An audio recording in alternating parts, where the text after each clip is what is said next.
Hello and welcome to your monthly horoscope for April for the Sun or the Ascendant.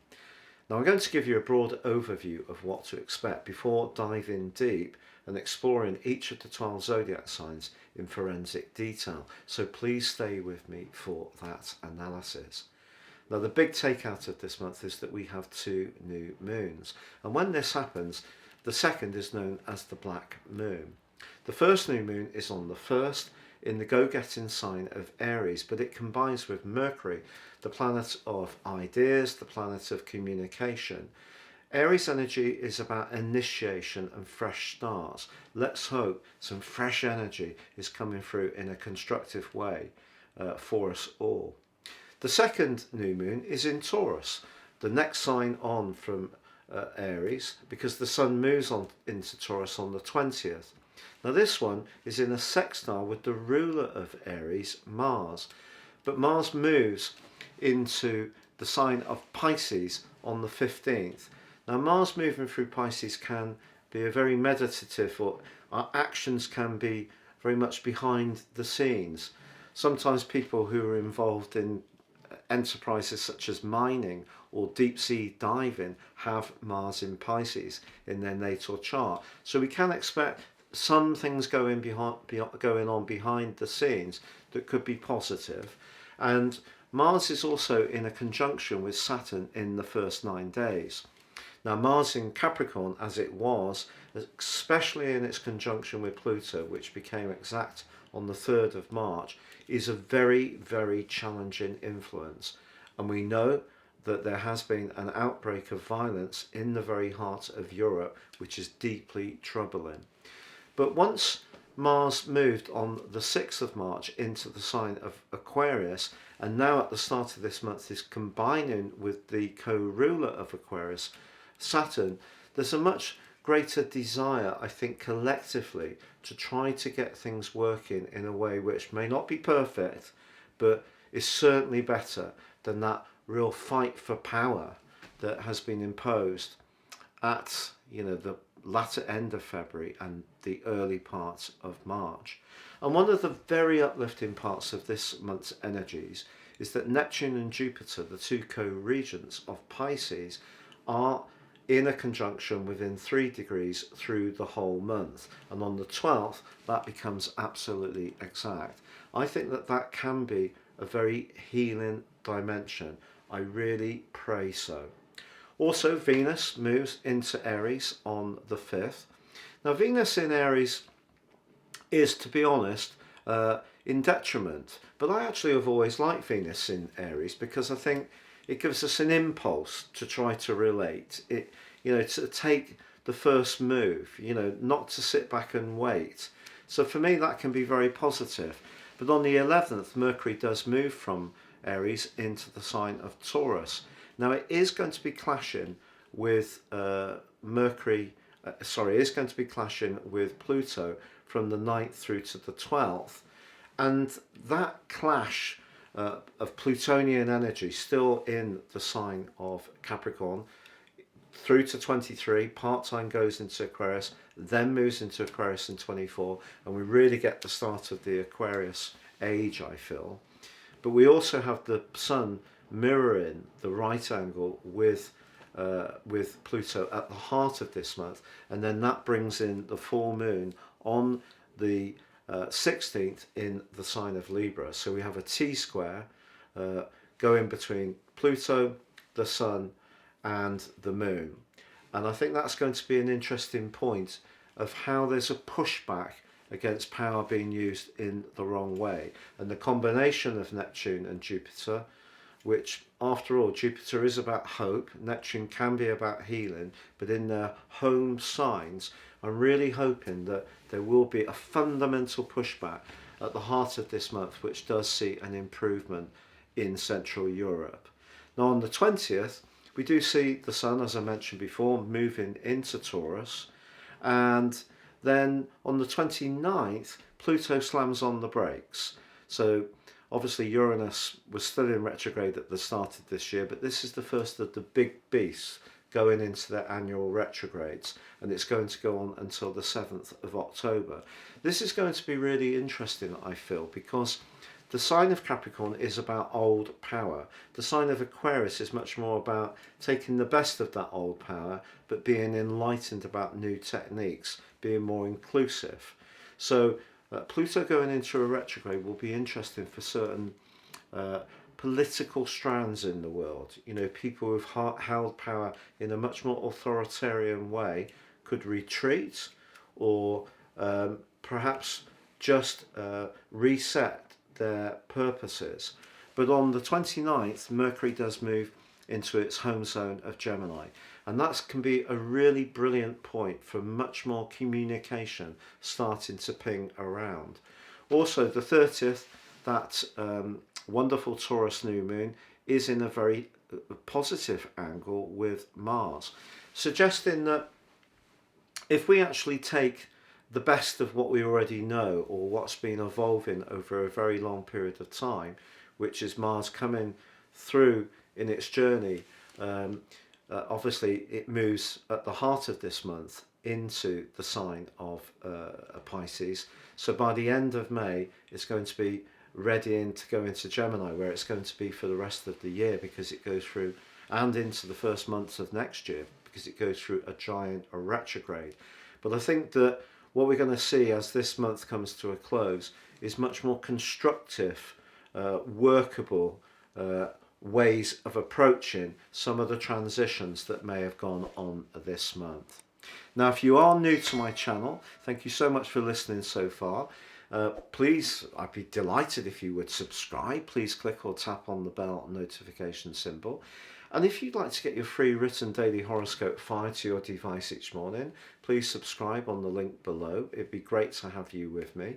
And also, if you'd like to get your 12-month forecast and character analysis based on your time, date and place of birth, and ascend above your zodiac sign and really get much greater understanding of what makes you tick and your potentials in the time ahead, there is 30% off with my special offer. Please see the link for that below too. Hello Aquarius, and welcome to your monthly horoscope for April. The month begins with a sparkling new moon. A new moon on the first day in the sign of Aries, the first sign of the zodiac. So it's the first new moon of the whole year. Now, Aries energy is about initiation. It's about being daring and bold and listening to our instincts. But alongside the combination of the sun and the moon is Mercury, the planet of talk and thought, and that is exalted in your sign. So in other words, Mercury in this location, the third house for you, is a very Gemini influence. So very quick-witted, sharp, flexible. You can pivot towards opportunities brilliantly as this month unfolds. So expect to feel in really lively form. But also Mars, the planet of passion, is in your sign, which is more of an Aries influence. Mars obviously governs the sign of Aries, but in the sign of Aquarius, it's pushing you to be individualistic. It's allied with Saturn, your traditional ruler, for the first 9 days. So it's just saying to you, put your energies, as well as your thinking through that new moon, into a very narrow but focused range of activities, and the traction you can achieve with Saturn supporting Mars can be terrific. If, however, you're thinking scattered and your energies are not directed in a very focused way, you may have less impact.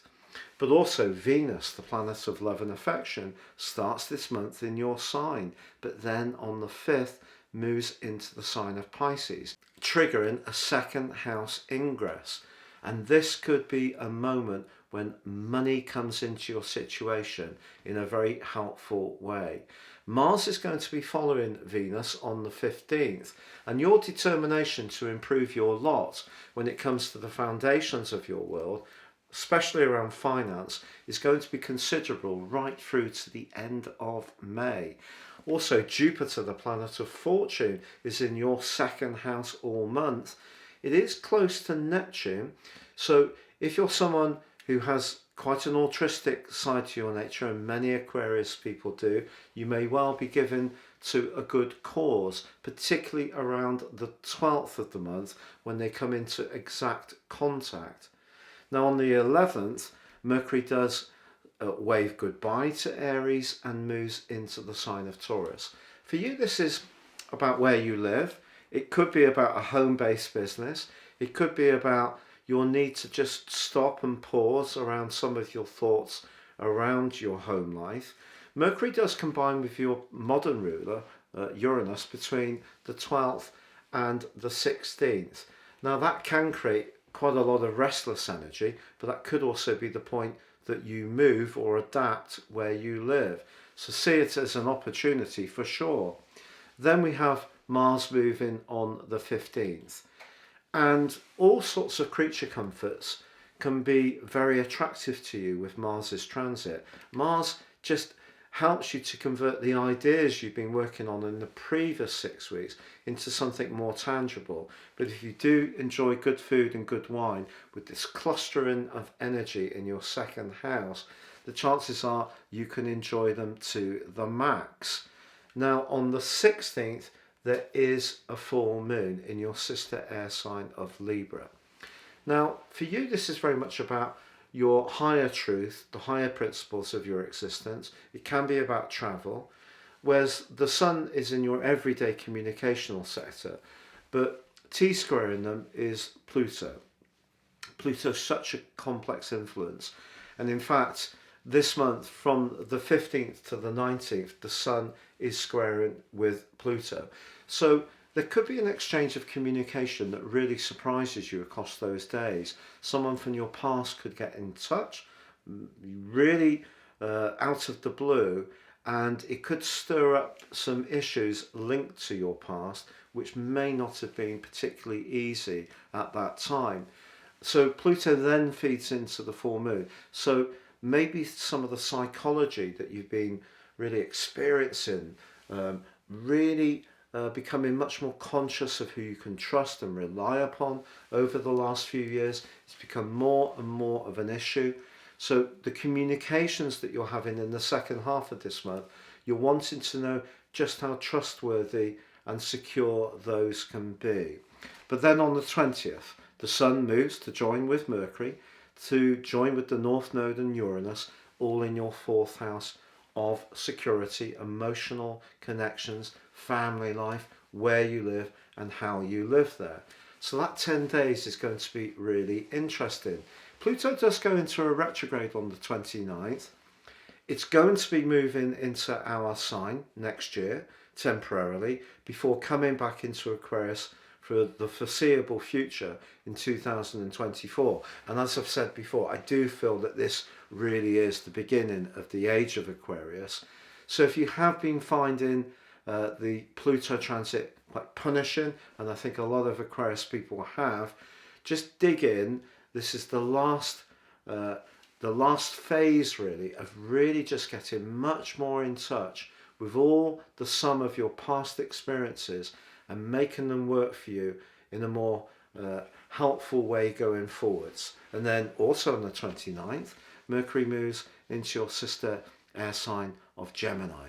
So really bubbly, very vibrant, it rules this sign, and this can see you feeling more outgoing, but the black moon on the 30th in Taurus can be really significant about finance, linked to property, linked to the family, linked to your assets, and your desire to change your world in a dramatic but positive way is really enhanced fantastically as April comes to a close. And there's also a beautiful link between Venus and Neptune, and someone can let you know how much they value you, even if it's not in a financial sense, but they will let you know just what you mean to them.